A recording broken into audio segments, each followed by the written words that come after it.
ಪರಮಾತ್ಮನೇ ಸತತಮೇಕರೂಪಿಣೇ ದಶರೂಪಿಣೇ ಶತಸಹಸ್ರರೂಪಿಣೇ ಅವಿಕಾರಿಣೇ ಸ್ಫುಟಮನಂತರೂಪಿಣೇ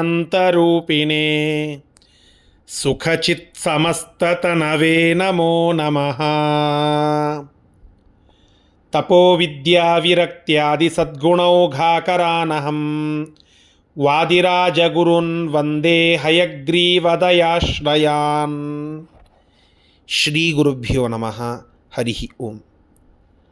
ಅಧಿಕ ಮಾಸದ ನಿಮಿತ್ತ ದಶಾವತಾರ ಸ್ತುತಿಯ ಅರ್ಥಚಿಂತನೆಯನ್ನು ನಾವು ಮಾಡುತ್ತಾ, ನಿನ್ನೆಯ ದಿನ ದಶ ಅವತಾರಗಳಲ್ಲಿಯ ಮೊದಲ ಅವತಾರವಾಗಿರತಕ್ಕಂತಹ ಮತ್ಸ್ಯಾವತಾರದ ಕಥೆಯನ್ನು, ಅದರ ಕುರಿತಾದ ಶ್ಲೋಕವನ್ನು ತಿಳಿದುಕೊಳ್ಳುವ ಪ್ರಯತ್ನ ಮಾಡಿದ್ದೇವೆ. ಅದರ ನಂತರದ ಶ್ಲೋಕ, ಎರಡನೆಯ ಶ್ಲೋಕವನ್ನು ನಾವು ಇವತ್ತು ತಿಳಿದುಕೊಳ್ಳಬೇಕು. ಎರಡನೆಯ ಶ್ಲೋಕ ಹೀಗಿದೆ: ಖಂಡೀಭವದ್ಬಹುಲಡಿಂಡೀರಜೃಂಭಣಸು ಚಂಡೀಕೃತೋ ದಧಿಮಹಾ ಕಾಂಡಾತಿ ಚಿತ್ರಗತಿ ಶೌಂಡಾದ್ಯ ಹೈಮರದ ಭಾಂಡಾ ಪ್ರಮೇಯ ಚರಿತ ಚಂಡಾಶ್ವಕಂಠಮದ ಶುಂಡಾಲ ದುರ್ಹೃದಯ ಗಂಡಾಭಿಖಂಡಕರದೋ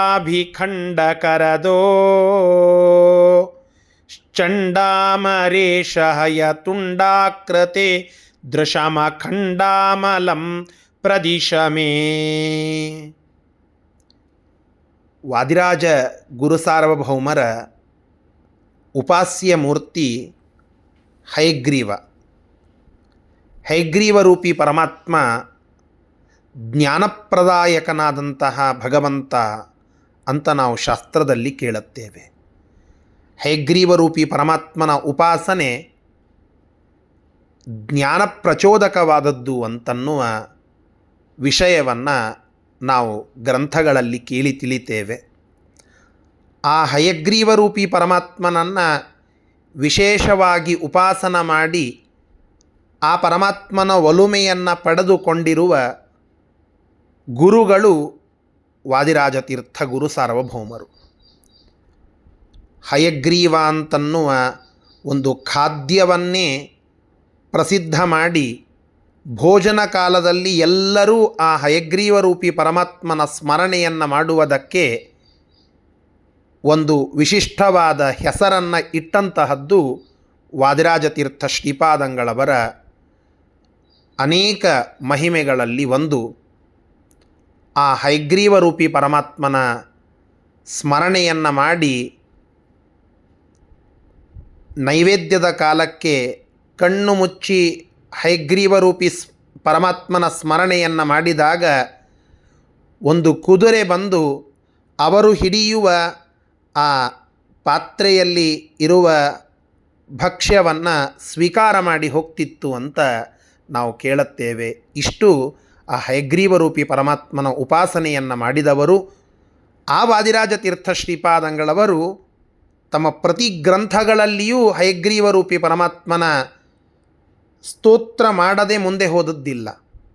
ಅದರಂತೆ ದಶಾವತಾರಗಳಲ್ಲಿ ಮೊದಲಿಗೆ ಮತ್ಸ್ಯಾವತಾರದ ಸ್ಮರಣೆಯನ್ನು ಮಾಡಿ ಆದ ಮೇಲೆ ಹಯಗ್ರೀವರೂಪಿ ಪರಮಾತ್ಮನ ಚಿಂತನವನ್ನು ಮಾಡಲಿಕ್ಕಾಗಿ ಎರಡನೆಯ ಶ್ಲೋಕವನ್ನು ಖಂಡೀ ಭವದ್ಬಹುಲ ಅನ್ನುವ ಶ್ಲೋಕವನ್ನು ಹೇಳುತ್ತಾ ಇದ್ದಾರೆ.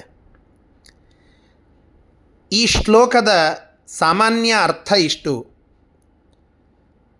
ಭಾರೀ ಭೋರ್ಗರೆಯುವ ಘೋರವಾಗಿ ಇರುವಂತಹ ಒಂದು ಸಮುದ್ರದ ಆ ನೀರು, ಅದು ಮಹಾಂಬುಧಿ. ಆ ಮಹಾಂಬುಧಿಯಲ್ಲಿ ವಿಚಿತ್ರವಾಗಿ ಸಂಚಾರ ಮಾಡುತ್ತಾ ಇರುವುದರಲ್ಲಿ ನಿಪುಣನಾದಂತಹ ಭಗವಂತನ ರೂಪ ಅದು ಹಯಗ್ರೀವ ರೂಪ. ಆ ಹಯಗ್ರೀವರೂಪಿ ಪರಮಾತ್ಮ ಕುದುರೆ, ಹಯ ಅಂತಂದರೆ ಕುದುರೆ, ಗ್ರೀವ ಅಂದರೆ ಕಂಠ. ಕುದುರೆಯಂತೆ ಆ ಕೊರಳಿನ ಭಾಗದವರೆಗೆ, ಕಂಠದ ಭಾಗದವರೆಗೆ ಇರುವಂತಹ ಆ ಕುದುರೆಯ ರೂಪವನ್ನು ಹೊತ್ತಿರುವಂತಹ ಪರಮಾತ್ಮನ ಒಂದು ದಿವ್ಯ ರೂಪ, ಹಯಗ್ರೀವ ರೂಪ. ಆ ರೂಪದವನಾಗಿ ಮಧು ಎಂಬ ರಾಕ್ಷಸ ಕದ್ದುಕೊಂಡು ಹೋಗಿದ್ದ ಜ್ಞಾನ ಸಂಪತ್ತು, ವೇದ ಸಂಪತ್ತು, ಅದನ್ನು ಮರಳಿ ತೆಗೆದುಕೊಂಡು ಬಂದು ಬ್ರಹ್ಮದೇವರಿಗೆ ಕೊಟ್ಟಂತಹ ಒಂದು ವಿಶೇಷವಾದ ಭಗವದ್ರೂಪ ಆ ಹಯಗ್ರೀವ ರೂಪ. ಇಂತಹ ಹಯಗ್ರೀವ ರೂಪ ನನಗೆ ಅಖಂಡವಾದ ಜ್ಞಾನವನ್ನು ಚೆನ್ನಾಗಿ ಕರುಣಿಸಲಿ ಅಂತ ಪ್ರಾರ್ಥನೆಯನ್ನು ಈ ಶ್ಲೋಕದಲ್ಲಿ ಹೇಳುತ್ತಾ ಇದ್ದಾರೆ. ಮತ್ಸ್ಯ ರೂಪದಲ್ಲಿ ವೇದವನ್ನು ಹಯಗ್ರೀವಾಸುರ ಎಂಬುವ ಅಸುರನೊಬ್ಬ ಕದ್ದುಕೊಂಡು ಹೋಗಿದ್ದ.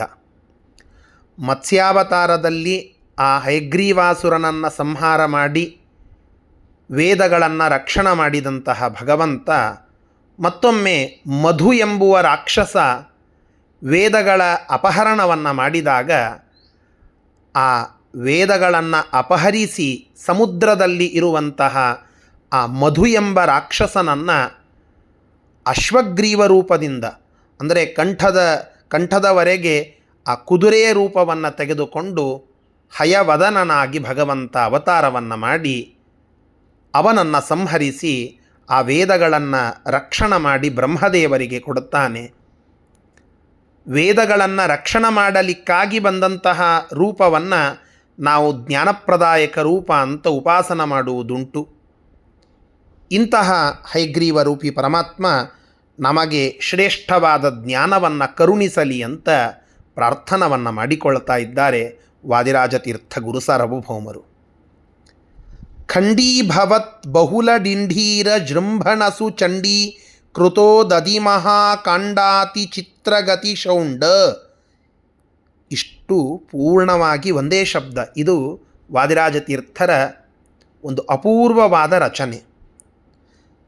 ಖಂಡೀಭವತ್, ತುಂಡು ತುಂಡಾಗಿ ಇರುವಂತಹ, ಅಂದರೆ ಅಲ್ಲಿ ತುಂಡು ತುಂಡಾಗಿ ಮುರಿದೆದ್ದಿರುವಂತಹ, ಬಹುಲ ಡಿಂಢೀರ ಜೃಂಭಣ, ಬಹುಲ ಅಂದರೆ ಬಹಳ, ಡಿಂಢೀರ ಅಂದರೆ ಬುರುಗು, ನೊರೆ, ಬಹಳ ನೊರೆಗಳ ಜೃಂಭಣ, ಬೋರ್ಗರೆತ, ಇದರಿಂದ ಸುಚಂಡೀಕೃತ, ಅದು ಭಾರೀ ಘೋರವಾದ ಬೋರ್ಗರೆತ ಅಲ್ಲಿ ಆಗ್ತಾ ಇದೆ ಸಮುದ್ರದಲ್ಲಿ. ಅಂತಹ ಬೋರ್ಗರೆಯುವ ನೊರೆಗಳನ್ನು ಉಳ್ಳ ಘೋರವಾಗಿ ಇರುವಂತಹ ಉದಧಿ ಮಹಾಕಾಂಡ, ಉದಧಿ ಸಮುದ್ರದ, ಮಹಾಕಾಂಡ, ಕಾಂಡ ಅನ್ನೋದಕ್ಕೆ ನೀರು ಅಂತ ಅರ್ಥ. ಮಹಾಕಾಂಡ ಅಂದರೆ ಮಹಾಂಬುಧಿ, ಭಾರೀ ದೊಡ್ಡದಾದ ನೀರಿನ ಒಂದು ಜಲಾಶಯ, ಅರ್ಥಾತ್ ಒಂದು ಸಮುದ್ರ, ಆ ಅಂಬುಧಿ, ಅದರಲ್ಲಿ ಅತಿ ಚಿತ್ರಗತಿ ಶೌಂಡ, ಅತ್ಯಂತ ವಿಚಿತ್ರವಾಗಿ ಸಂಚಾರ ಮಾಡುವುದರಲ್ಲಿ ಶೌಂಡ ನಿಪುಣನಾದ ಹಯಗ್ರೀವ ದೇವರೇ ಅಂತ ಸಂಬೋಧನ. ತಾತ್ಪರ್ಯ, ಬಹಳ ನೊರೆಗಳ ಬೋರ್ಗರೆತದಿಂದ ಘೋರವಾಗಿ ಮಾಡಲ್ಪಟ್ಟಂತಹ ಸಮುದ್ರದ ದೊಡ್ಡದಾದ ನೀರಿನ ಒಂದು ಪ್ರದೇಶದಲ್ಲಿ ತುಂಬ ವಿಚಿತ್ರವಾಗಿ ಸಂಚಾರ ಮಾಡುವುದರಲ್ಲಿ ನಿಪುಣನಾದಂತಹ ಹಯಗ್ರೀವ ರೂಪಿ ಪರಮಾತ್ಮನೇ ಆದ್ಯ, ಈ ಜಗತ್ತಿನ ಆದಿ ಕಾರಣನಾಗಿರತಕ್ಕಂಥವನೇ, ಹೈಮರದ ಭಾಂಡ ಪ್ರಮೇಯ ಚರಿತ. ಹೈಮರದ ಭಾಂಡ ಅಂತನ್ನೋದಕ್ಕೆ ಕುದುರೆಗಳಿಗೆ ಹಾಕುವ ಆಭರಣಗಳು ಅಂತರ್ಥ. ಸಾಮಾನ್ಯ ಕುದುರೆಗೆ ಬೇರೆ ಬೇರೆ ಆಭರಣಗಳನ್ನು ಹಾಕಿರುತ್ತಾರೆ. ಈ ಕುದುರೆ ರೂಪದ ಭಗವಂತನಿಗೆ ಹೈಮರದ ಭಾಂಡ, ಬಂಗಾರದ ದಂತದ ಆಭರಣಗಳಿಂದ ಈ ಹಯಗ್ರೀವ ರೂಪಿ ಪರಮಾತ್ಮ ಶೋಭಿಸುತ್ತಲಿದ್ದಾನೆ. ಅಪ್ರಮೇಯ ಚರಿತ, ಅಪ್ರಮೇಯವಾದ ಮಹಿಮೆಯನ್ನು ಉಳ್ಳವನು, ಊಹಾತೀತವಾದ ಮಹಿಮೆಯನ್ನು ಉಳ್ಳಂತಹ ಪರಮಾತ್ಮನೇ ಚಂಡಾಶ್ವಕಂಠಮದ ಶುಂಡಾಲ ದುರ್ಹೃದಯ ಗಂಡಾಭಿಖಂಡಕರದು. ಖಂಡಕರ, ಚಂಡಾಶ್ವಕಂಠ, ಅಶ್ವಕಂಠ, ಅಶ್ವ ಅಂದರೆ ಹಯ, ಕಂಠ ಅಂದರೆ ಗ್ರೀವ, ಹಯಗ್ರೀವ ಅಂತ ಅರ್ಥ. ಈ ಪ್ರಚಂಡನಾಗಿರತಕ್ಕಂತಹ ಹಯಗ್ರೀವ ರೂಪಿ ಪರಮಾತ್ಮ ಹಿಂದೆ ಮತ್ಸ್ಯಾವತಾರದಲ್ಲಿ ಹಯಗ್ರೀವಾಸುರನನ್ನು ಕೊಂದವನು ಮತ್ತು ಮಧು ಎಂಬ ರಾಕ್ಷಸ ಈಗ ಮದೋನ್ಮತ್ತನಾಗಿ ಮದಶುಂಡಾಲ, ಆ ಮದೋನ್ಮತ್ತವಾದ ಆನೆಯಂತೆ ಇರುವ ಆ ಮಧುನಾಮಕ ರಾಕ್ಷಸನ ಹೃದಯ ಗಂಡಾಭಿಖಂಡಕರ, ಅವನ ಎದೆ ಮತ್ತು ಗಂಡಸ್ಥಳ, ಆನೆಯ ಗಂಡಸ್ಥಳ ಅಂತ ಏನಿದೆ ಅದನ್ನು ಮದೋನ್ಮತ್ತವಾದ ಆನೆಯಂತೆ ಇರುವ ಆ ದೈತ್ಯನ ಎದೆ ಮತ್ತು ಗಂಡಸ್ಥಳವನ್ನು ಸೀಳುವುದರಲ್ಲಿ ಪ್ರಖ್ಯಾತನಾದ ಅಭಿಖಂಡಕರ, ಸೀಳುವಂತಹ, ದೋಶ್ಚಂಡ, ಆ ಸೀಳುವುದಕ್ಕೆ ಯೋಗ್ಯವಾದ ಬಾಹುಗಳನ್ನು ಉಳ್ಳ ಅಥವಾ ಬಾಹುಗಳಿಂದ ಪ್ರಚಂಡನಾದ ಹೇ ಹಯಗ್ರೀವ ಪರಮಾತ್ಮನೇ, ಹಯಗ್ರೀವರೂಪಿ ಭಗವಂತನೇ, ಅಮರೇಶ, ಎಲ್ಲ ದೇವತೆಗಳಿಗೆ ಒಡೆಯನಾದಂಥವನೇ, ಹಯತುಂಡಾಕೃತೆ, ಹಯತುಂಡಾಕೃತೆ, ಇಂತಹ ಹಯಗ್ರೀವರೂಪಿ ಪರಮಾತ್ಮನೇ, ಮೇ ದೃಶಂ ಅಖಂಡಾಂ ದೃಶಂ ಅಲಂ ಪ್ರದಿಶ, ನನಗೆ ಅಖಂಡವಾದ, ಎಂದೂ ಹೋಗದಂತಹ ಪರಿಶುದ್ಧವಾದ ನಿನ್ನ ಕುರಿತಾದ ಜ್ಞಾನವನ್ನು, ತತ್ವಜ್ಞಾನವನ್ನು, ಅಲಂ ಪ್ರದೀಶ, ಚೆನ್ನಾಗಿ ಅದನ್ನು ನನಗೆ ನೀಡು, ಅನುಗ್ರಹಿಸು. ನಾವು ಹಯಗ್ರೀವರೂಪಿ ಪರಮಾತ್ಮನನ್ನು ಪ್ರಾರ್ಥನಾ ಮಾಡಿಕೊಳ್ಳುವ ಬಗೆಯನ್ನು ವಾದಿರಾಜಸ್ವಾಮಿಗಳು ಈ 2ನೆಯ ಶ್ಲೋಕದಲ್ಲಿ ತಿಳಿಸಿದ್ದಾರೆ. ಇದೇ ಹಯಗ್ರೀವರೂಪಿ ಪರಮಾತ್ಮನೇ ಮೂಲದಲ್ಲಿ ಬ್ರಹ್ಮದೇವರಿಗೆ ಉಪದೇಶ ಮಾಡಿದಂತಹದ್ದು ಮೂಲ ರಾಮಾಯಣ. ಆ ಮೂಲ ರಾಮಾಯಣವೇ ಮುಂದೆ ಶ್ರೀಮದಾಚಾರ್ಯರಿಂದ ಅದರ ಭಾವವೇ ತಾತ್ಪರ್ಯನಿರ್ಣಯದಲ್ಲಿ ಬಂದದ್ದು. ಅದರ ಒಂದು ಭಾವವೇ ವಾಲ್ಮೀಕಿ ಋಷಿಗಳು ನಮಗೆ ಇವತ್ತು ನೀಡಿದಂತಹ ರಾಮಾಯಣದಲ್ಲಿ ನಾವು ನೋಡುವಂತಹದ್ದು. ಹೀಗೆ ಜ್ಞಾನಪ್ರದಾಯಕವಾದಂತಹ ಆ ಹಯಗ್ರೀವರೂಪಿ ಪರಮಾತ್ಮನಿಗೆ ನಾವೆಲ್ಲ ನಮಸ್ಕರಿಸೋಣ. ಶ್ರೀಕೃಷ್ಣಾರ್ಪಣಮಸ್ತು. ಹರಯೇ ನಮಃ.